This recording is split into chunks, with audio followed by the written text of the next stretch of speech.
Bonjour Yves Samuel. Bonjour Anna-Patricia.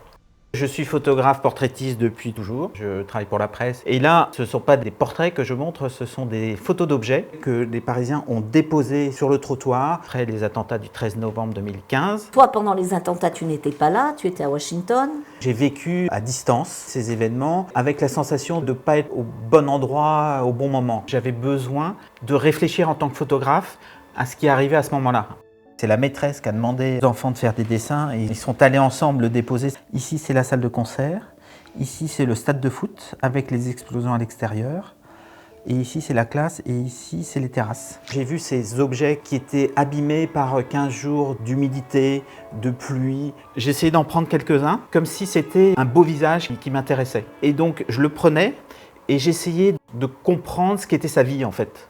Le premier, c'est le bouquet de fleurs, le plus symbolique, je pense, parce qu'il n'y a pas du tout de message, mis à part cet objet-là. C'est des roses fanées, séchées, avec un peu de moisissure dessus. Et c'est très étrange parce que c'est à la fois quelque chose qui disparaît et qui reste malgré tout là. Et je pense que c'est ça qui a fait que je me suis sentie attachée à ces objets. Pour répondre à la violence des terroristes, l'idée, c'est de continuer à faire la fête à Paris. Sur les réseaux sociaux est apparu ce livre-là, c'est Paris est une fête. Alors que le bouquin n'a rien à voir avec les attentats, c'est devenu un étendard, Paris est une fête. Et j'ai trouvé ce livre-là, et qui est magnifique parce qu'il était abîmé, détruit, avec la couverture toute piquée d'humidité, le vernis qui est un peu craquelé, et cette petite fleur violette dessus, c'était tel quel. Et puis il y a une troisième photo qu'on va montrer, qui est une photo d'une guitare.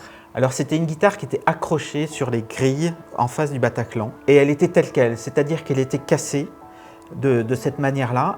C'est qu'on voit à la fois comment un objet disparaît au peu à peu, et à la fois comme derrière ces objets, il y a des êtres humains. Pour le premier anniversaire, c'est-à-dire en 2016, en novembre 2016, j'avais l'envie de redonner ces objets symboliquement aux Parisiens. Donc j'ai fait imprimer des grands posters, et la nuit, j'allais coller dans des endroits un peu symboliques de Paris.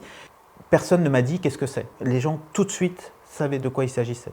Et toujours dans la même idée de redonner ces objets aux Parisiens pour les 10 ans des attentats. J'ai donc demandé à la RATP de me prêter les panneaux d'affichage où d'habitude on met des publicités, les 4x3, sur un quai complet de la ligne 11, dans un lieu hautement populaire, le métro Place de la République.